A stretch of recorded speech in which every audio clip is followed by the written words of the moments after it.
지금 1학기 때 걸 잠시 우리가 그 먼저 어떤 내용이었는지 또 어떤 내용으로 그 1학기를 마쳤고 또 마쳤는지를 먼저 그 이야기를 하고 그런 선 이해를 가지고 이제 오늘 우리가 그 실러버스에 나타나는 223쪽부터 286쪽까지의 내용을 우리가 살펴보려고 합니다. 그래서 오늘 이야기는 아마 오늘 처음 이야기는 그 지난 학기에 했던 이야기가 될 것 같습니다. 그래서 그런데도 불구하고 오늘 우리가 그 먼저 그 선의해를 가지기 위해서 그 이야기를 조금 그 지난 학기의 이야기를 잠시 하겠습니다. 지난 학기에 그 한스킹은 이 기독교 역사, 예수님 때부터 현재까지 역사를 이제 토마스 쿤, 자연과학자인 토마스 쿤의 패러다임 변화에 따른 그 이론을 가지고 이제 이 한석킹이 각 시대마다의 그 패러다임을 한석킹이 토마스 쿤이 이야기하는 패러다임이라는 그 이론을 가지고 이제 기독교 역사를 구분하고 또 설명을 하려고 합니다. 그래서 그 쿤의 패러다임 이야기는 제가 지난 학기에 했기 때문에 이번 학기에는 이야기를 하지 않고 오늘은 그 쿤의 패러다임 이론에 따라서 그 한스킹은 그 예수님 당시에 그리고 예수님의 고난과 예수님의 죽음과 부활 사건 그리고 그 예루살렘 교회의 시대까지를 묵시문학적 패러다임으로 이렇게 그 시대를 보려고 합니다. 그래서 오늘 지난 학기에 했던 게 뭐냐면 묵시문학이 뭔지 그리고 초대교회에서 묵시문학적 패러다임으로 그 예수의 사건을 바라본다는 게 어떤 의미인지 그리고 그게 그 묵시문학적 패러다임이 끝나고 그 다음에 이제 등장했던 그 패러다임이 헬레니즘 패러다임이라고 합니다. 그렇다면 그 헬레니즘 패러다임으로 넘어가는 그 상황과 그 가정 이야기를 이제 지난 학기까지 이야기를 했습니다. 그래서 이 묵시문학이 언제 이제 생성되었는가 이거는 이제 오늘 여기에 여러분 화면에 보시는 이야기는 한스킹이 이야기했던 게 아니고 거기 행엘이라는 그 신학학자가 있습니다.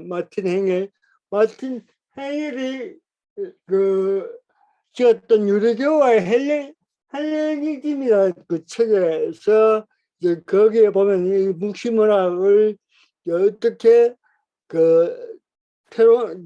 생겨났고 어떻게 이게 어떤 성격을 가지고 있고 어떤 내용을 가지고 있는가를 아주 상세하게 기록해 놓은 책이 바로 마틴 행엘의 유대교와 헬레니즘 책입니다. 이 책은 우리 한국말로 번역됐는데 세 권으로 번역됐습니다. 그래서 이 책에 보시면 예수님 당시에 그 유대교와 그리고 묵시문학과 그리고 헬레니즘이 어떤 상관관계 속에서 형성되고 또 만들어졌는지를 아주 상세하게 이 책에서 기록하고 있습니다. 그래서 이 묵시문학에 대한 이야기는 우리가 이해를 돕기 위해서 바로 이 마틴 행엘의 이제 이 책에서 이제 제가 뽑아온 내용을 드립니다.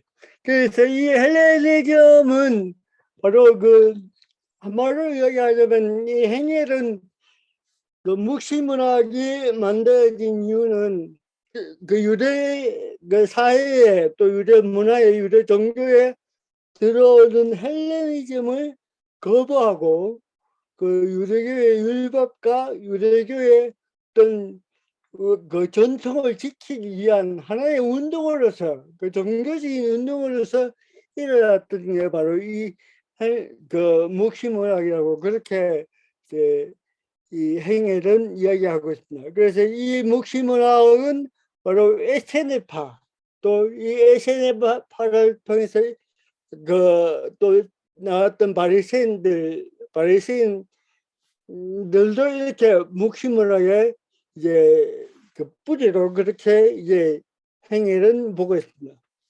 그래서 이 묵시문학의 이제 큰 이제 어떤 주제랄까 그 내용들은 바로 세계에 대한 하나님의 심판을 이야기하고 있으면서 또 그 심판은 그 이언론적인 그런 어떤 구조를 가지고 선각이라는 구조를 가지고 이제 하나님께서 그 이 세계를 심판한다는 그 주제가 바로 이 묵시문학에 있어서 가장 핵심적인 그런 주제라고 그렇게 이제 행위를 이야기하고 있습니다. 그래서 여기에서 이런 묵시문학에서 나왔던 여러 가지 이제 사상들을 보면 부활, 또 불멸, 심판, 그리고 이제 하나님의 그 계시를 알 수 있는 비밀을 알 수 있는 그 지혜, 또 그리고 또 역사적인 그런 어떤 그 시간의 흐름 이런 것들이 바로 이 묵시문학의 어떤 주제고 내용들입니다. 그런 내용들이 이제 그 예수님 당시에 또 그 예수의 제자를 통해서 이제 그게 이 묵시문학적인 내용들이 그 복음서와 결합되었다고 그렇게 이제 이 한석킹은 보는 거죠. 그래서 이제 예수님 당시에 예수님이 태어나서 그 초대교회가 형성될 때 그 당시에 이제 모든 어떤 그 예수의 모든 흔적들 그리고 사건들을 이제 묵시문학적인 관점에서 이렇게 보려고 했다. 그 이게 바로 이제 한스킹의 그 의뢰입니다. 그래서 그러면 그 당시에 예수님 당시에 그 활동했던 그 유대교라는 도대체 어떻게 생겨나는가 이것도 이제 행례의 이야기입니다. 유대교는 바로 그 우리가 잘 알고 있는 대로 제2성경기의 그 주전 6세기 후반부터 그러니까 예루살렘이 멸망되고 난 이후부터 포로기 때부터 이제 이 유대교가 그 형성됐고 이 유대교는 라는 말이 처음으로 등장한 그 문헌들을 보면 마카베스에서 이 유대교라는 이 용어를 우리가 살펴볼 수 있습니다. 그리고 이 이스라엘 땅에 살던 사람들은 자기 자신을 가지고 자기들을 가르쳐 유대교라는 그런 용어를 사용하지 않았다고 합니다.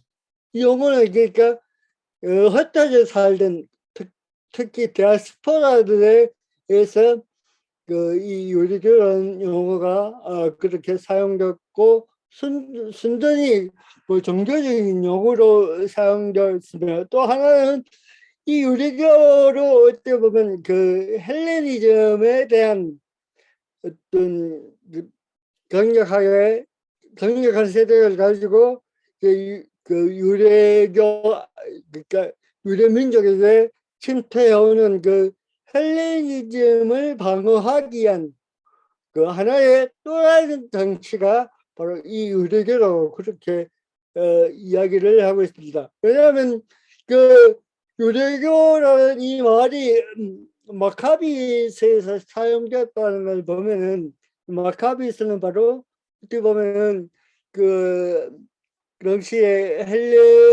헬레니즘으로 무장된 그 이방 민족들이 그 유대 성전을 짓밟고 하면서 그때 일어난 했던 이제 그 운동이 바로 마카비 운동이지 않습니까?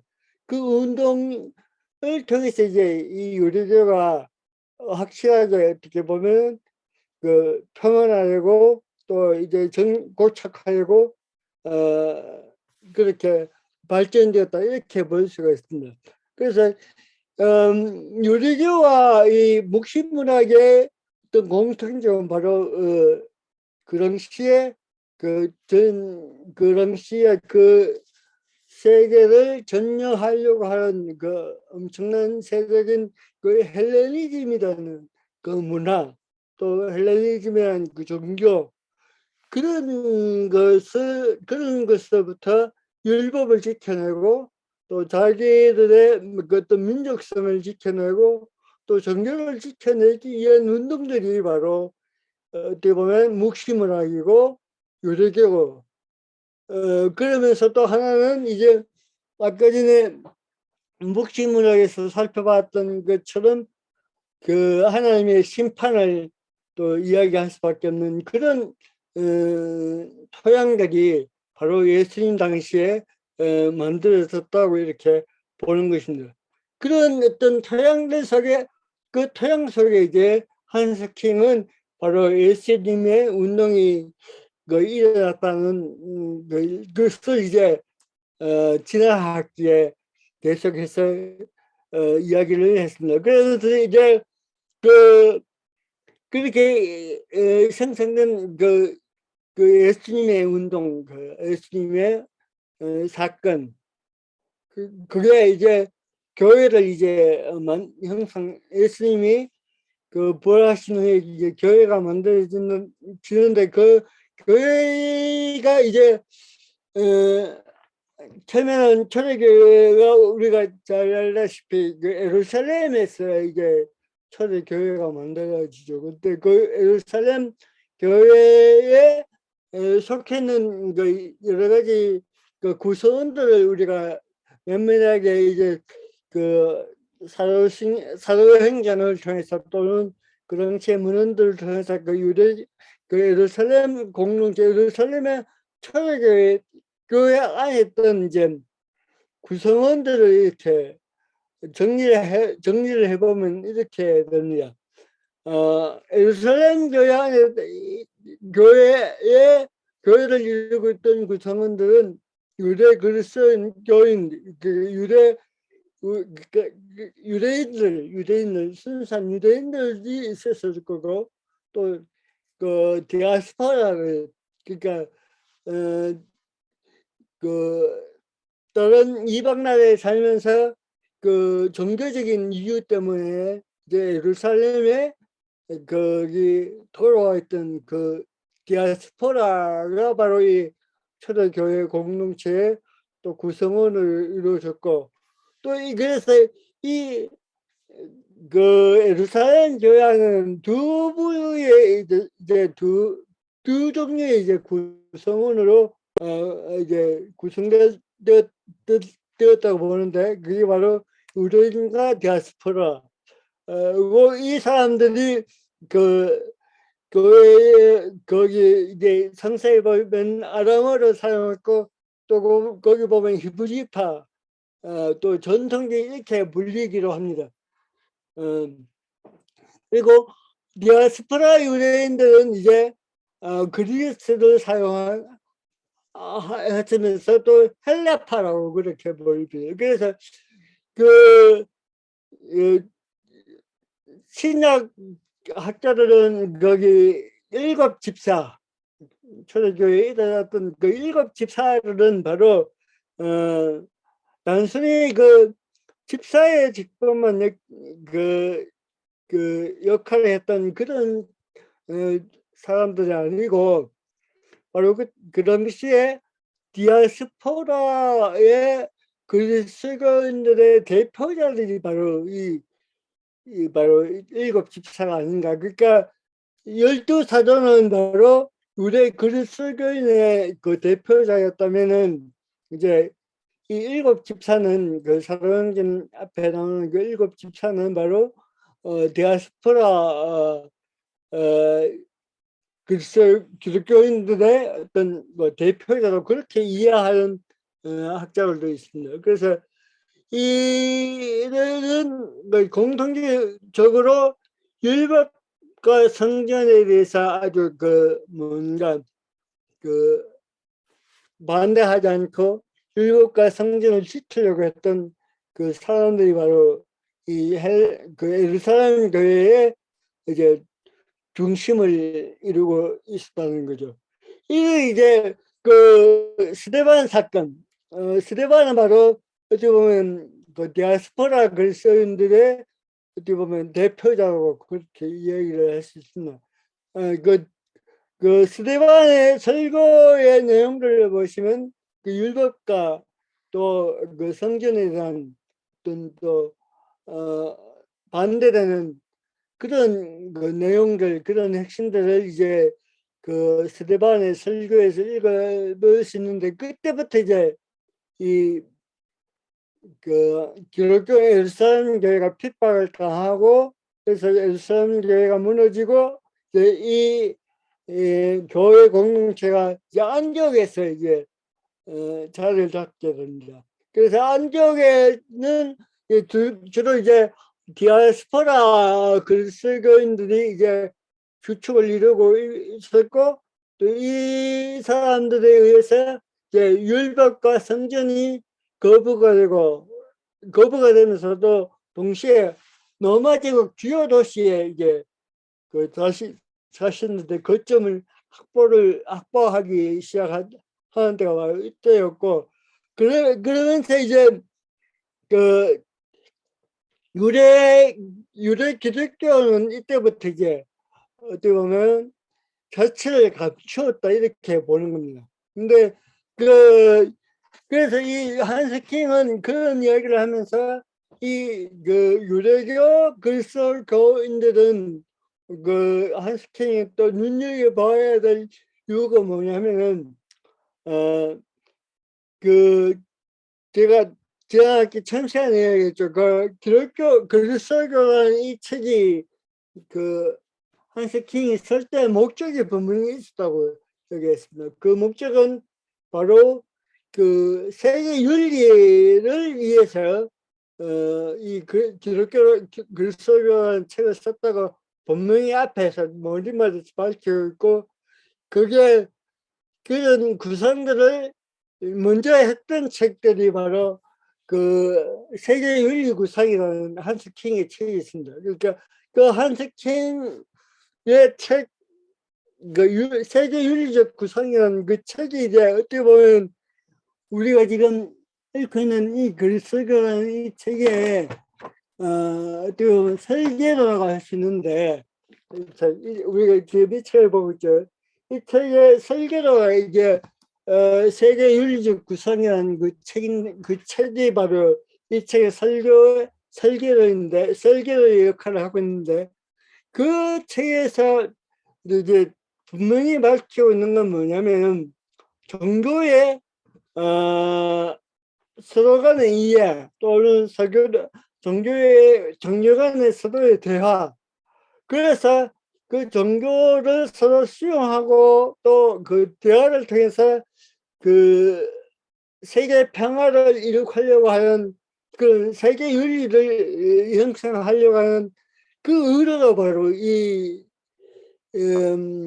그리스도교라는 책 속에 포함되어 있고, 그 의도를 가지고 이제 이 책을 썼다고 분명히 얘기하고 있습니다. 그래서 한스킹이 그 자체를 감춰버린 그 유대 그리스도교인들을, 기독교인들을 또 중요시하게 생각하는 까닭은 뭐냐면은, 한스킹은 이제 세계 종교를 세 가지 종교로 보고 있는 거죠. 유대교, 그래서 그 이슬람교, 이제 그리스도교. 그러니까 이 세 개의 종교의 통합 또는 이 세 개의 종교의 대화, 이 세 개의 종교의 어떤 공통점, 그걸 찾아내 가지고 또 기독교 윤리를 세계 윤리를 구성해 보겠다는 그런 어떤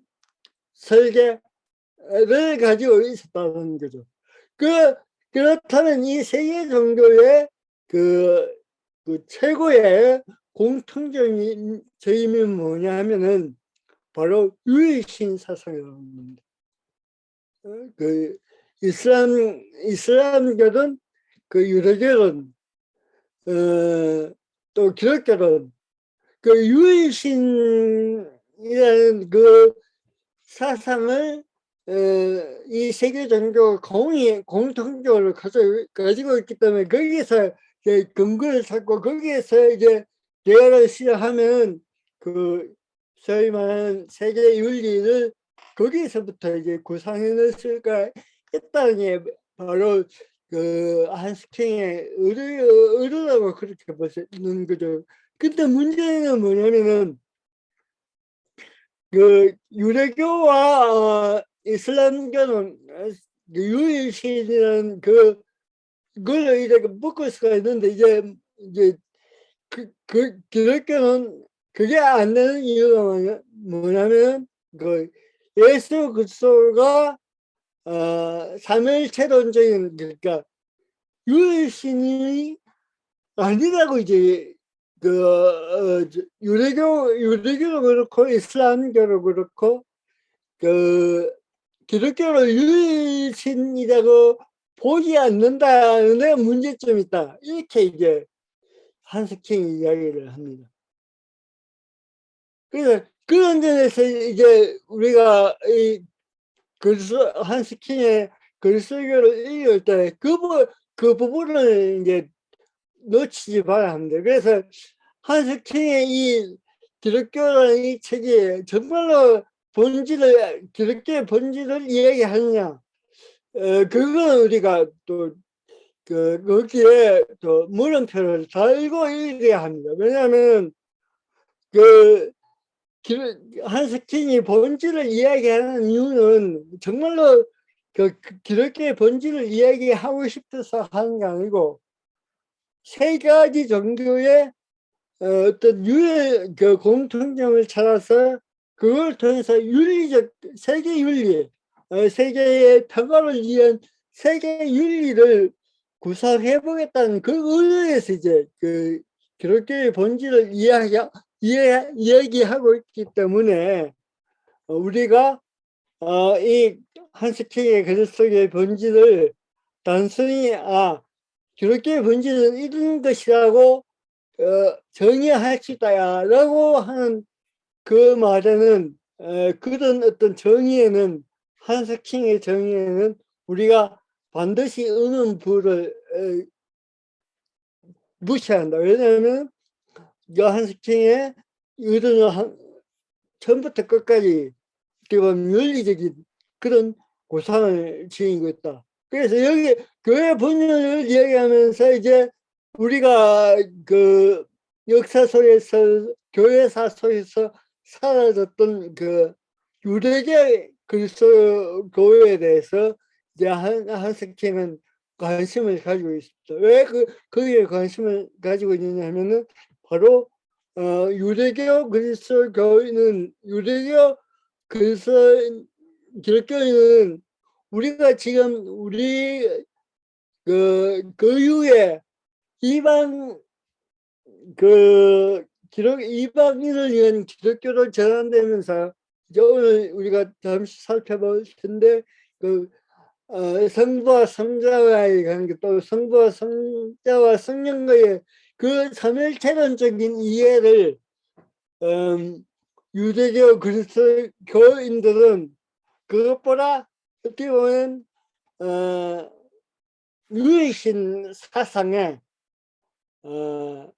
중심을 두고 있는 그 어떻게 보면 색채파라고 할까요? 그게 바로 이제 유대교 그리스도교인들이라고 그렇게 이제 한스킹은 보는 겁니다. 그래서 이 책에 보시면 앞부분에 보시면 바로 유대교 그리스도교에 대해서 아주 상세하게 설명하고 있는 부분이 있습니다.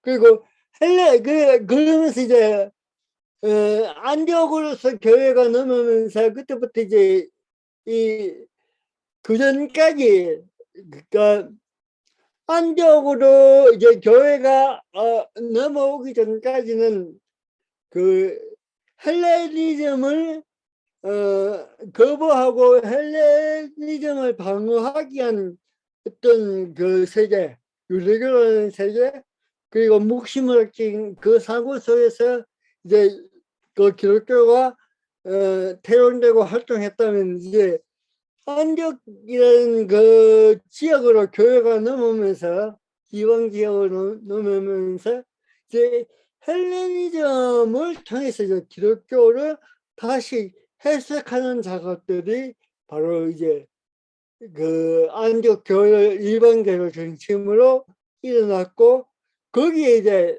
가장 핵심적인 활동을 했던 인물이 이제 바울이라고 그렇게 이제 한스킹은 봅니다. 그래서 묵시물학적인 그 패러다임에서 이제 헬레니즘의 패러다임으로 건너오고 그렇게 전환되게 했건 만든 인물이 누구냐면 바로 바울이라고 그렇게 이제 한석책은 이야기하고 있습니다.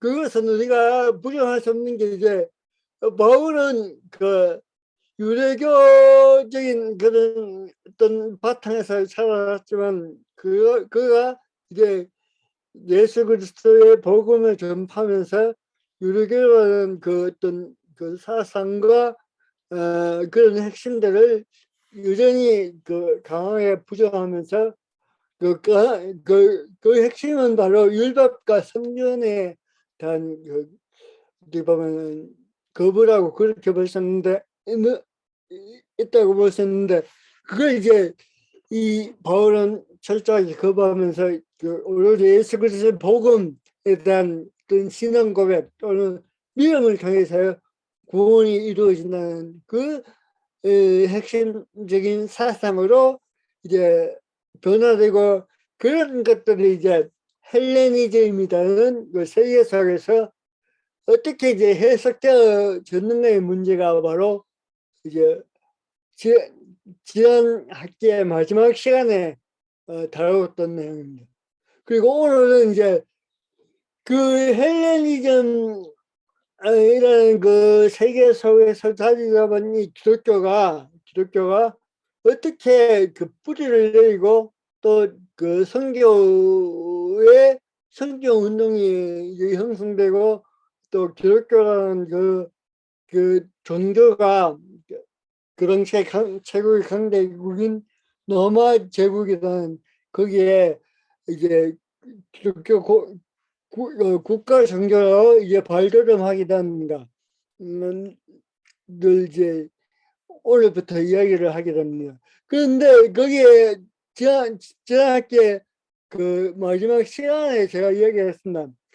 초대 그 노마 교회 이야기를 하면서 초대 노마 교회 그러니까 그 당시에는 초대 노마 교회 이야기는 뭐냐면 그 기독교가 공인되기 이전에 그 기독교 그 노마 교회 이야기를 잠시 했는데 그러면서 그 노마 교회가 그 노마의 국가의 박해에 불구하고 노마 교회가 부흥될 수 있었던 그 세 가지 요인들을 제가 이야기를 했습니다. 그게 뭐냐면은 하나는 그 순교고 하나는 윤리고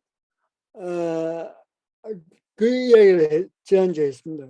그 지난학기에 그러니까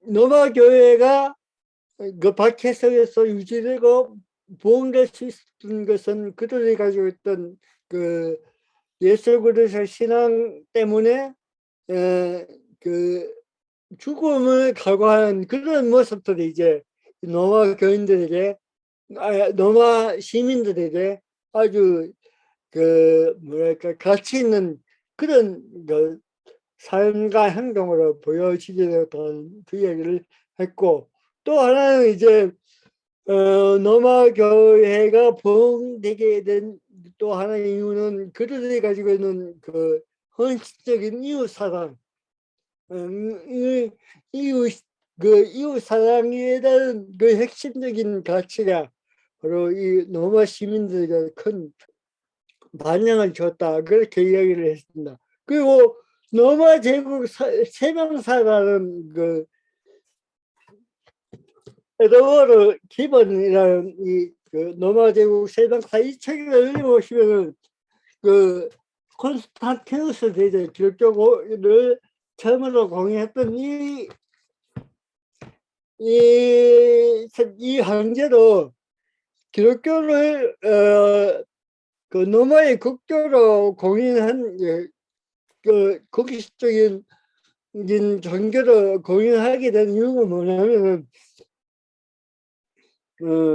여러 가지 그 정치적인 어떤 그 의도가 있지만 여기 기본의 이해에 따르면 어떻게 기본을 설명하고 있느냐 하면은 이 콘스탄티누스 황제가 기독교인들의 윤리를 보고 그 기독교인들이 가지고 있던 이 윤리적인 어떤 삶을 만약에 그 로마가 받아들인다면 로마가 더 이제 그 발전된 그런 국가 체제로 전환될 수 있다는 그런 어떤 희망을 이제 로마 교회의 어떤 윤리를 이제 그 콘스탄티누스가 보고 이제 기독교를 어떤 종교로 이렇게 공유했다는 이야기가 바로 기본의 이야기 속에 나옵니다.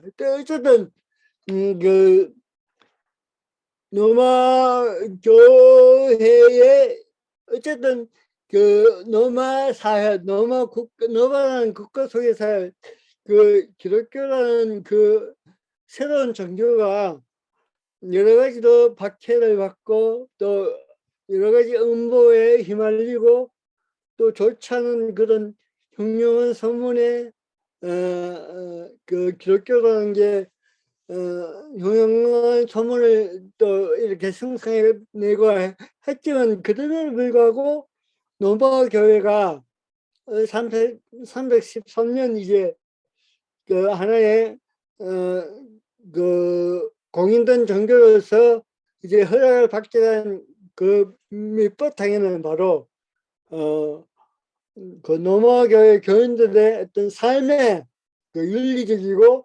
복음적인 삶이 바로 근거가 되어 있었다. 그게 바로 그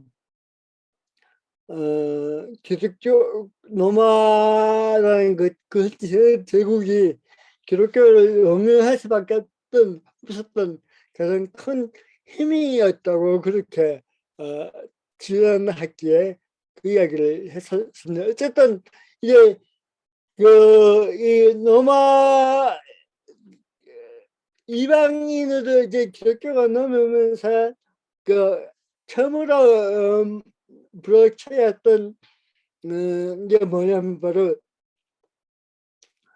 그 당시에 그 로마를 그 세계를 다스리고 있던 어떤 문화 또는 정신 그게 바로 헬레니즘인데 이 헬레니즘은 이제 어쨌든 이 교회가 어떻게 이제 시험을 하고 어떻게 그걸 이용해야지 그 복음이 전파될 것인가 또 그들에게 기독교를 어떻게 그들이 이해하시든 그들이 또 공감하시는 기독교를 설명하기 위해서는 그 당시에 그 사회와 문화를 그 다스리고 있던 그 헬레니즘을 이야기할 수밖에 없고 헬레니즘을 거쳐야지만 그게 가능했던 그 시대가 바로 이제 바로 그 예루살렘 교회를 넘어서서 안디옥 교회도 이제 교회가 넘어가고 거기서부터 이제 또는 지중해 지역에 또는 그 동방이라는 그 지역, 헬레니즘이라는 그 지역과 그 서방 쪽에 그 교회가 만들어지고 형성되고 발전되고 있다 했던 그 뿌리에는 이 기독교라는 이 종교가 헬레니즘과는 끊을 수 없는 그 경계 속에 이제 빠지게 되었던 거죠. 그래서 그 헬레니즘을 얘기하지 않고는 그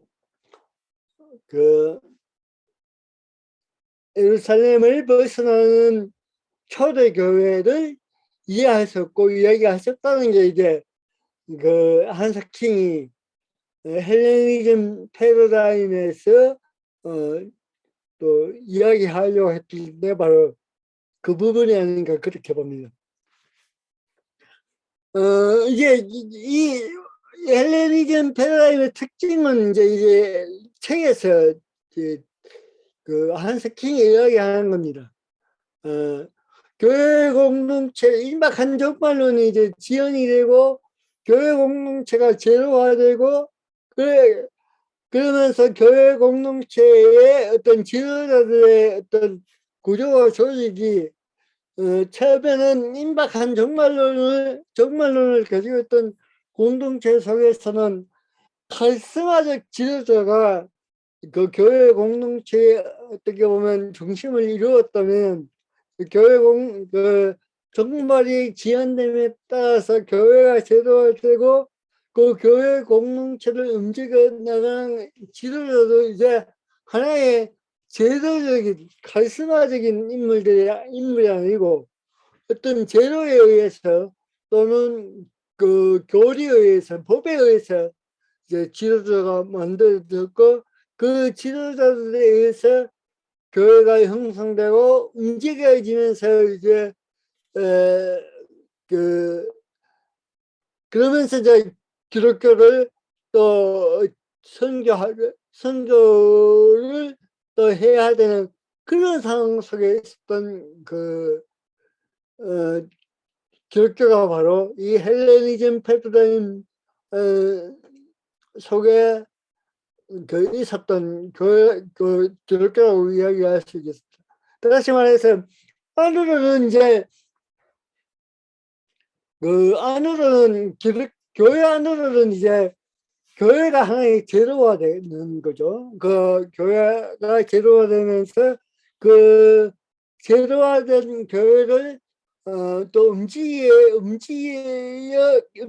나가는 인물들은 이제 그 교회 법에 의해서 또 전통에서 지도자가 세워지는 그 이제는 이제 하나님의 그 어떤 은사를 통해서 여러 가지 은사를 받은 어떤 카리스마적 지도자들에 의해서 교회가 움직였다면 그때부터 이제 어떤 그 전통과 교회 안에 어떤 그 여러 가지 법들을 통해서 지도자가 생겨나면서 교회가 하나의 어떤 안정화되면서 또 그 교회가 이제 또 외부로는 이 교회를 어떻게 이제 또 설명하고 또 예수 그리스도에 대한 복음을 어떻게 그 세계의 그 헬레니즘으로 물들어 있는 세계에 대해서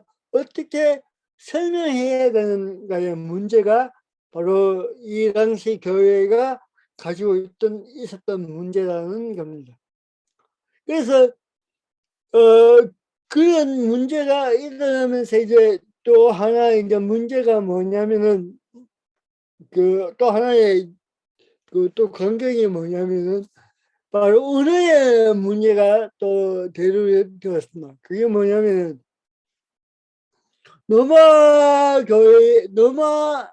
로마인들의 보편에는 바로 거기 라틴어를 중심으로 한 그 언어가 이제 발전하게 되었고 그런 반면에 또 헬라 그 디아스포라 기독교인들은 헬라어를 또 사용하는 그런 부류였다는 거죠. 그래서 그 헬라어가 라틴어로 이제 번역되고 또 그 당시에 또 하나 우리가 그또 하나의 중요한 요인들이 나타날 게 바로 호교돈 아폴로기가 바로 이제 지금 헬라의 어떤 그 정신과 또 언어를 가지고 있는데 이것들이 이제 라틴어로 번역되면서 생겨나게 된 문제가 바로 또 이 당시에 이제 헬레니즘이 이런 그 공동체 그 패러다임 속에 있는 교회가 또 안아야 될 하나의 문제였다는 겁니다. 그게 이제 구체적으로 나타나는 게 뭐냐면은 바로 교리 논쟁입니다. 교리 논쟁. 그 교리 논쟁은 이제 여러 가지로 설명되고 될 수 있지만 한 측면에서 보면 어떤 이야기냐면 헬라어로 그 형성된 교리가 이게 라틴어로 번역되면서 일어나는 어떤 그런 문제가 이 교리 형성에 있어서 또 그 교리가 이제 결국은 동서교의 분열로 이제 결론이 지어지는데 그런 그 교회 분열의 또 하나의 원인이 바로 그 이제 헬라어가 이제 라틴어로 번역되면서 일어났던 문제에 그 보면 이러한 그 표면화가 바로 이 동서계 분열로 그렇게 보아지는 겁니다. 어쨌든 뭐 이제 교회 우리가 오리겐을 이제 좀 잠시 살펴볼 텐데 뭐냐면은 그 예루살렘에서 시작된 이 기독교가 아람어를 사용하면서 이브리어적인 어떤 사고를 가지고 이제 교회가 일어나는데 그게 이제 헬라어로 이제 또 교회가 하면 또 이렇게 탈바꿈 했다가 또 이게 바로 또 거기에 머물지 않고 바로 라틴어라는 그런 세계로 이제 또 한 번 탈바꿈 하면서 이제 교회가 분열을 분열이 분열을 분열이 일어날 수밖에 없는 그런 상황이 바로 이 헬레니즘 패러다임 속에서 생겨날 수밖에 없다. 그게 바로 이 헬레니즘의 가장 큰 특징이라고 할 수 있습니다. 그래서 우리가 이 부분을 이야기하면서 이제 뭐 오리겐을 이야기하고 그 오리겐이라는 그 대표적인 그 당시의 신학자라고 할 수 있는 초대교회 그 최초의 이제 그 바울담에 이제 그 기독교의 교리를 구조화시키고 또 성서를 해석하고 그 성서 해석의 이론을 이제 형성했던 그 인물들이 최초 인물이 바로 그 오리겐이라고 하시는데 그 오리겐도 우리가 보시게 되면은 오리겐에 대해서 그 이야기를 들어보시면 아시겠지만 거기도 문제가 뭐냐면 바로 이렇게 언어의 문제가 또 하나의 문제로 대두되었다. 그렇게 우리가 볼 수 있습니다. 그러니까 이제 그 예수님의 사건 또 더 나아가서는 구약 성서에 나타나는 여러 가지 그 구약 성서의 이해 또는 예수님에 대한 이해가 이제 그 헬레니즘이라는 그 옷을 입고 있는 그 오리겐을 통해서 이제 하나로 일어나되고 구체화되면서 일어났던 문제가 바로 이제 이완인 교회, 또 특히 노마 교회에 또 하나의 문제로 대두되기 시작했던 데가 바로 이때입니다. 그래서 여기에 보시면은 세 번째 보시면 하스킹은 이렇게 이야기하고 있습니다. 예수와 하나님과의 관계를 성서적 구체적인 표현 방법에서 형이상하게 존재론적인 개념을 통해서 설명될 수밖에 없는 그런 상황이라고 이제 그 하스킹은 이야기합니다. 그래서 오늘 그 책에 보시면 그리스도론 책에 보시면 어디를 보시냐면은 229쪽을 한번 보십시오. 229쪽. 예. 그 첫 번째부터 이렇게 보시면 이런 이야기가 있습니다. 오리게네스는 인간이 직면하고 있는 근본 문제를 무엇이라고 생각했던가? 그것은 영적 우주와 물질적 우주, 하나님과 인간에 관한 철저한 이론이었거니와 그런 따위는 구약 성서도 신약 성서도 전혀 알지 못한다. 그 결과 오리게네스의 사람 책에서 구원사의 핵심 사건은 무엇이었던가? 그것은 하나님과 인간, 영과 물질, 로고스와 육 사이의 무한한 차이를 신인 글서를 통해 역시 신약 성서는 전혀 모르는 방법으로 극복하는 것이었다. 이게 바로 이제 어떻게 보면 묵시문학적인 패러다임 속에 있었던 그 교회가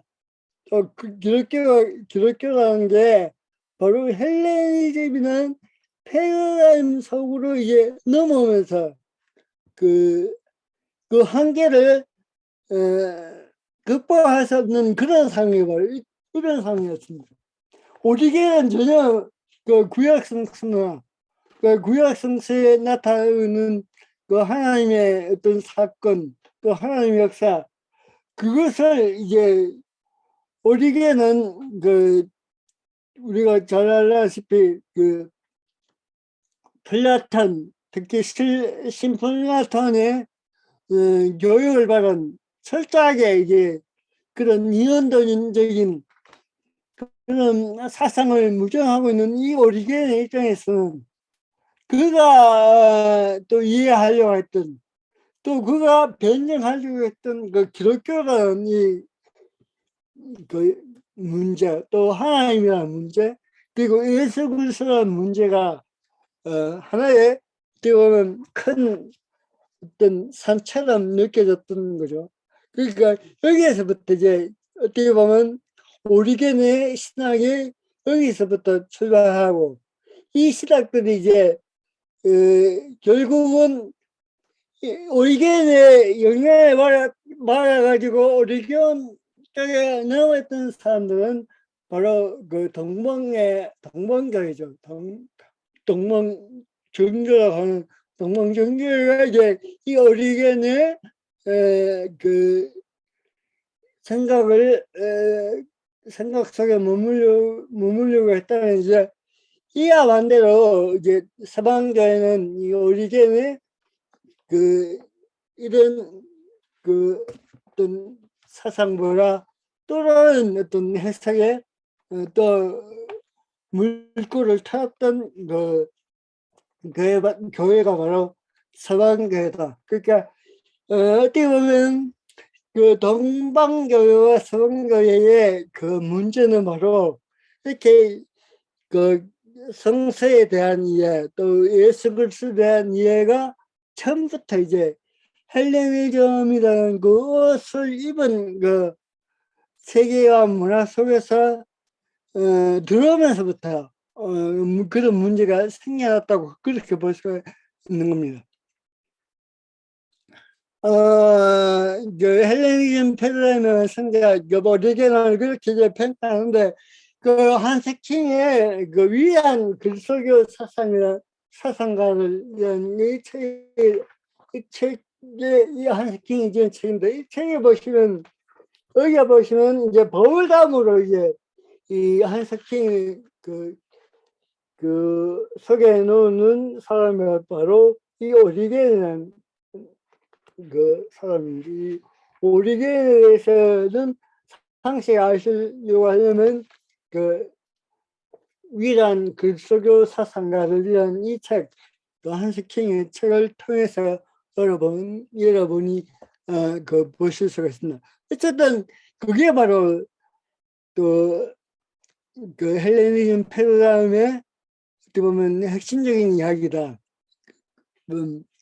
이야기는 계속 했던 이야기냐. 읽어보시면 그런 이야기들을 계속해서 오리겐과 이제 헬레니즘 기독교에 대한 이야기를 이제 하고 있습니다. 그리고 이제 이 헬레니즘 기독교에 대한 어떻게 보면 힘의 해석이랄까요? 그게 이제 어디서 보실 수 있느냐면 가톨릭의 역사라는 책이 있습니다. 한스킹의 가톨릭의 역사라는 책에서 이제 헬라적 기독교, 헬레니즘의 기독교에 대해서 이제 한스킹이 해석해 놓고 또 이해를 또 이렇게 서술한 것을 볼 수가 있는데, 어쨌든 여기서 이제 가톨릭 역사라는 책에서는 이제 이렇게 헬라적 기독교가 되면서 이제 또 교리화가 되면서 여기서부터 뭐 어떤 문제가 또 발생되느냐 하면 정통과 이론의 어떤 기준, 또 정통과 이론의 분별이 바로 여기에서부터 이제 생겨났다는 거죠. 그러니까 정통교회나 아니면 이단이나 아니면 이런 교를 이제 위반하기 때문에 뭐 이단이다 정통이다 라는 것들이 그런 어떤 기준과 그런 용어들과 그런 어떤 정신들과 그런 생각들이 바로 헬레니즘 기독교, 그러니까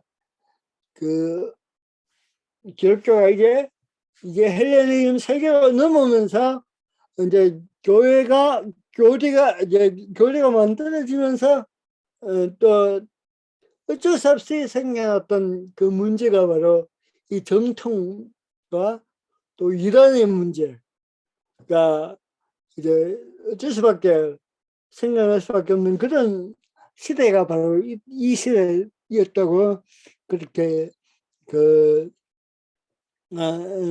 한스킹은 보고 있는 겁니다. 이제 그러면서 이제 최고 큰 문제가 처음으로 맞닥뜨린 문제가 하나님과 예수 그리스도의 관계의 문제입니다. 그래서 여기에서 이제 보시면은 뭐냐면 예수 그리스도가 하나님과 어떤 관계냐, 예수의 정체성이 뭔가에 대한 문제가 처음으로 이제 헬레니즘 교회에서 또 헬레니즘 기독교에서 처음으로 풀어야 할 숙제였습니다. 근데 그래서 예수 그리스도가 하나님과 어떤 관계냐, 이제 하나의 양자론이나 영타론의 문제나 동등한 본질을 가지고 있느냐, 이 문제가 바로 처음으로 이제 그게 어떻게 보면 기독교의 근원적인 문제고 핵심적인 문제가 바로 처음으로 이제 여기에서 생겨나는데, 우리가 여기서 또 하나 우리가 눈여겨봐야 될 게 뭐냐면, 예수 그리스도는 언제부터 이제 하나님으로 그러니까 경배되고 경배되었는가, 이 문제가 이제 또 하나님과 예수 그리스도의 관계를 푸는 하나의 열쇠가 됩니다. 열쇠가 될 수 있다는 겁니다. 그래서 여기에 보시면 이 예수 그리스도의 어떤 하나님으로부터 하나님을 이렇게 예배드리는 그것은 바로 헬레니즘으로 교회가 이전되면서, 그러니까 교회가 헬레니즘이라는 그 세계의 또 세계로 오면서 이제 그 예수 그리스도의 경배, 그 예배의 문제가 이제 그때부터 생겨났다고 그렇게 보는데, 그 여기 그 오리겐 끝에 보시면 다른 견해라고 있습니다. 레디 허타로라는 주 예수 그리스도라는 이 책에 보면은 허타로라는 이 사람은 뭐 그 전문학계로 이야기하는데 예수 그리스도의 어떤 그 경배는 초대기 때부터 그러니까 헬레니즘의 영향을 받기 이전부터 예수 그리스도는 그 경배의 대상이 되었다고 이렇게 허타로는 이야기하고 있어. 그러니까 요한복음 이전부터 이제 그 기독교라는 게 공동체가 생겨나면서부터 이제 하나님과 예수는 동등한 그 본질을 가지고 있는 그런 존재로 이제 초대교회 때부터 이제 그 경배의 대상이 되었다고 이제 허타로는 이야기하고 있습니다. 그래서 그런 연구들을 이제 해놓은 책이 바로 그 허타로의 주 예수 그리스도라는 이 책입니다. 이 책에 보시면 이제 처음에 있었던 게 바로 그 허타로는 이일체, 삼위일체가 아니고 이일체 사상이 이미 요한복음 이전부터 초록에 있었다고 그렇게 이야기를 하고 있습니다. 그래서 아직도 이제 예수 그리스도에 대한 그 성부와 성자의 관계가 언제부터 이제 관계가 문제가 되었는가? 이 문제는 어떻게 허타로의 입장에서 보면은 처음부터 문제가 안 되었다. 왜냐하면 처음부터 예수 그리스도의 사건을 통해서 예수 그리스도는 하나님으로 그렇게 경배되기 시작했다고 본다면 전혀 예수 그리스도와 그 성부와 성자의 관계는 처음부터 문제가 없었다. 라고 그렇게 볼 수 있다는 것이고, 오늘 K의 이야기처럼 이게 이 예수 그리스도 성부와 성자의 관계가 헬레니즘이라는 그 옷을 입은 기독교에서 문제가 발생했다면 이거는 어떻게 보면 또 하나의 어떤 그 문화에 대한 그 헬레니즘의 사고에 의해서 일어난 어떤 생겨난 문제이지, 성서 안에 성서 자체의 문제는 아니다. 그러니까 킹 이야기했던 것처럼 성서에서 도대체 이런 용어와 이런 해석들을 우리가 찾아볼 수 없다고 계속 이야기하는데 그런 점에서 우리가 또 눈여겨봐야 될 문제가 이 교리의 문제가 바로 이 헬레니즘이라는 그 패러다임 속에 있는 처음 기독교의 문제였고 지금도 여전히 그 문제에 대한 해석의 문제가 지금도 여전히 공존하고 있다. 그렇게 볼 수가 있겠습니다. 그래서 이제 나왔던 게 이제 니케아 정도회의 그리고 콘스탄티노플 그 공의회 그리고 여러 가지 이론들이 이때부터 생겨나게 되는 거죠. 그리고 여기서 우리가 또 이 교리의 논증 또는 교리의 어떤 결과물 또 이런 것들을 보면서 문제가 뭐냐면 우리가 잘 아시피 니케아 공의회 때부터 니케아 콘스탄티노플 회의 때가 전부 다 누가 주를 했느냐면 황제가 주를 하고 황제가 이제 종교회의의 수장이 되었던 거죠. 그래서 그 결정되는 그 니케아 공의회 또는 그 이후에 그 교회사에서 이야기하는 5개의 보편 공의회, 그러니까 거기서 5가지의 보편 공의회라는 게 뭐냐면 동방교회랑 서방교회가 공히 인정하는 공회가 5개의 공회가 있습니다. 그 보편공회의 그 주도적인 역할을 했던 사람이 바로 그 황제였다.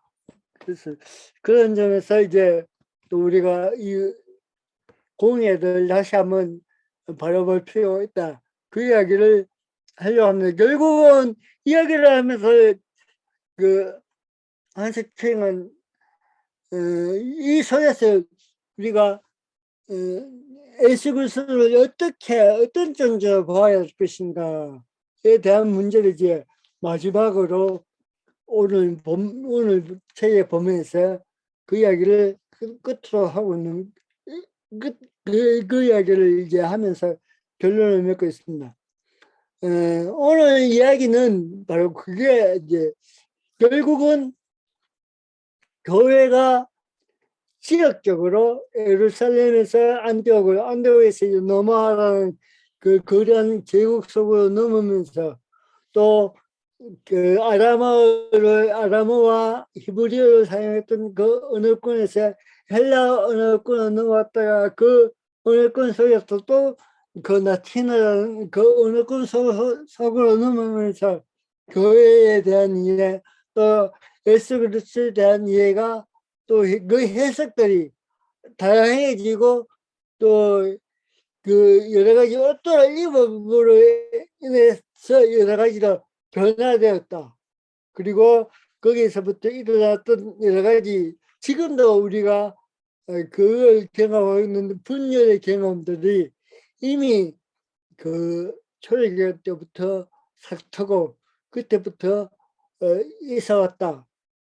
그 이야기를 오늘 이 본문 속에서 하고 있는 것 같습니다. 오늘 얘기는 여기까지만 하겠습니다.